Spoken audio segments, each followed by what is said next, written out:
The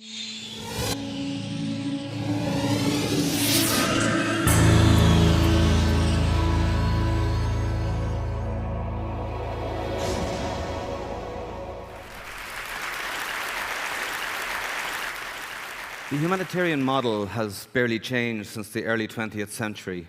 Its origins are firmly rooted in the analog age, and there is a major shift coming on the horizon. The catalyst for this change was the major earthquake that struck Haiti on the 12th of January in 2010. Haiti was a game changer. The earthquake destroyed the capital, Port-au-Prince, claiming the lives of some 320,000 people, rendering homeless about 1.2 million people. Government institutions were completely decapitated, including the presidential palace. I remember standing on the roof of the Ministry of Justice in downtown Port-au-Prince. It was about 2 meters high, completely squashed by the violence of the earthquake. For those of us on the ground in those early days, it was clear for even the most disaster-hardened veterans that Haiti was something different. Haiti was something we hadn't seen before. But Haiti provided us with something else unprecedented. Haiti has allowed us to glimpse into a future of what disaster response might look like in a hyper-connected world, where people have access to mobile, smart devices. Because out of the urban devastation in Port-au-Prince came a torrent of SMS texts, people crying for help, beseeching us for assistance, sharing data, offering support, looking for their loved ones. This was a situation that traditional aid agencies had never before encountered. We were in one of the poorest countries on the planet, but 80% of the people had mobile devices in their hands. And we were unprepared for this, and they were shaping the aid effort. Outside Haiti also, things were looking different. Tens of thousands of so-called digital volunteers were scouring the internet, converting tweets that had already been converted from texts, and putting these into open-source maps, layering them with all sorts of important information, people like crisis mappers and OpenStreetMap, and putting these on the web for everybody, the media, the aid organizations, and the communities themselves to participate in and to use. Back in Haiti, people were increasingly turning to the medium of SMS. People that were hungry and hurting were signaling their distress, were signaling their need for help. On street sides all over Port-au-Prince, entrepreneurs sprung up, offering mobile phone charging stations. They understood more than we did people's innate need to be connected. Never having been confronted with this type of situation before, we wanted to try and understand how we could tap into this incredible resource, how we could really leverage this incredible use of mobile technology and SMS technology. We started talking with a local telecom provider called Voila, which is a subsidiary of Trilogy International. We had basically 3 requirements. We wanted to communicate in a two-way form of communication. We didn't want to shout. We needed to listen as well. We wanted to be able to target specific geographic communities. We didn't need to talk to the whole country at the same time.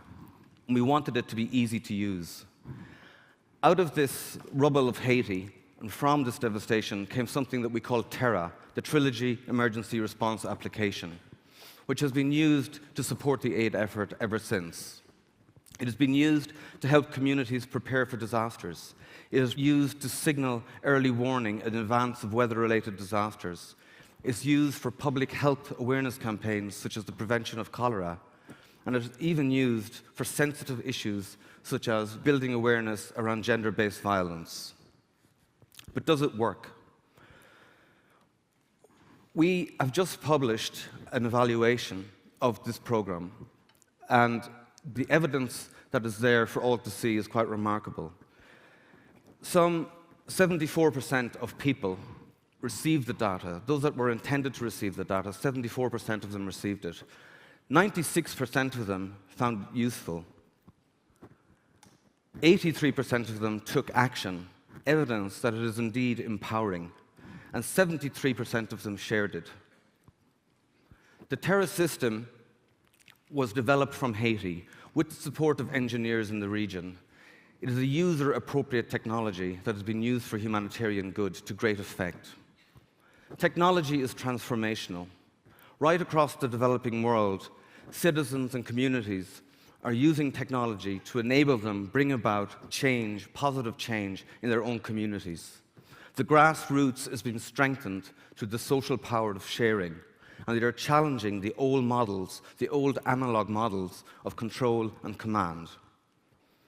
One illustration of the transformational power of technology is in Kibera. Kibera is one of Africa's largest slums. It's on the outskirts of Nairobi, the capital city of Kenya. It's home to an unknown number of people, some say between 250,000 and 1.2 million. If you were to arrive in Nairobi today and pick up a tourist map, Kibera is represented as a lush, green national park, devoid of human settlement.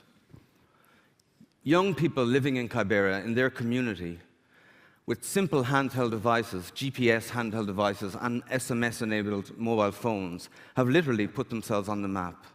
They have collated crowdsourced data and rendered the invisible visible.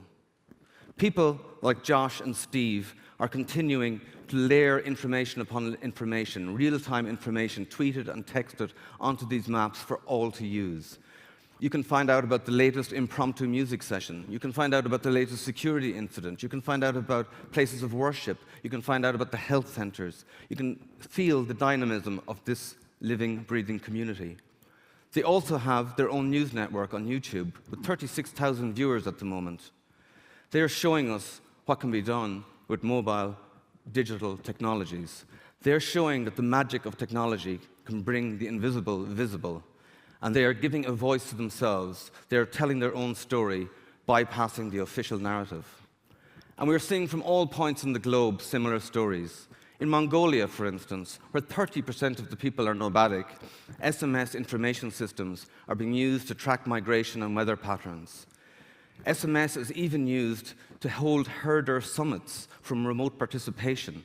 And if people are migrating into urban, unfamiliar concrete environments, they can also be helped in anticipation with social support that is ready and waiting for them based on SMS knowledge.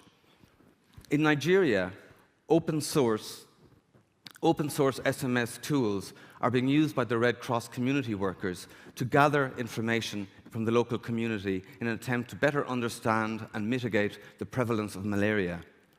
My colleague Jason Peet, who runs this program, tells me it's 10 times faster and 10 times cheaper than the traditional way of doing things. And not only is it empowering to the communities, but really importantly, this information stays in the community where it is needed to formulate long-term health policies. We are in a planet of 7 billion people, 5 billion mobile subscriptions. By 2015, there will be 3 billion smartphones in the world.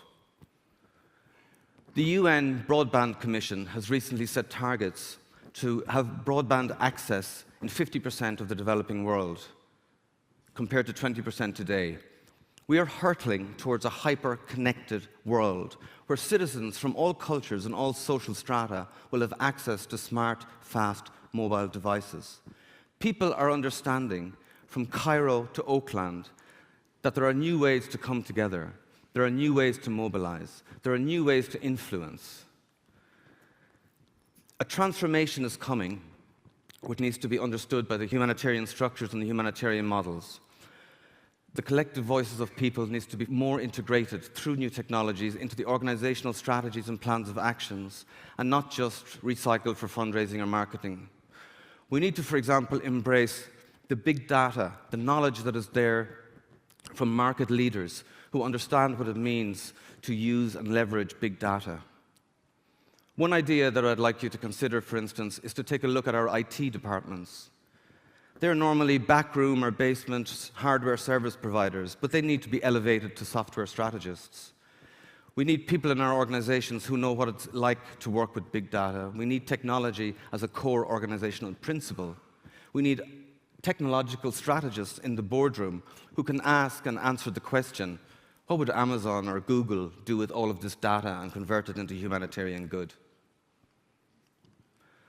The possibilities that new digital technologies are bringing can help humanitarian organizations not only ensure that people's right to information is met, or that they have their right to communicate, but I think in the future, humanitarian organizations will also have to anticipate the right for people to access critical communication technologies in order to ensure that their voices are heard, that they're truly participating, that they're truly empowered in the humanitarian world.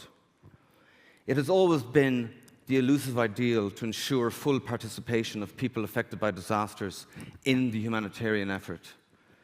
We now have the tools, we now have the possibilities. There are no more reasons not to do it.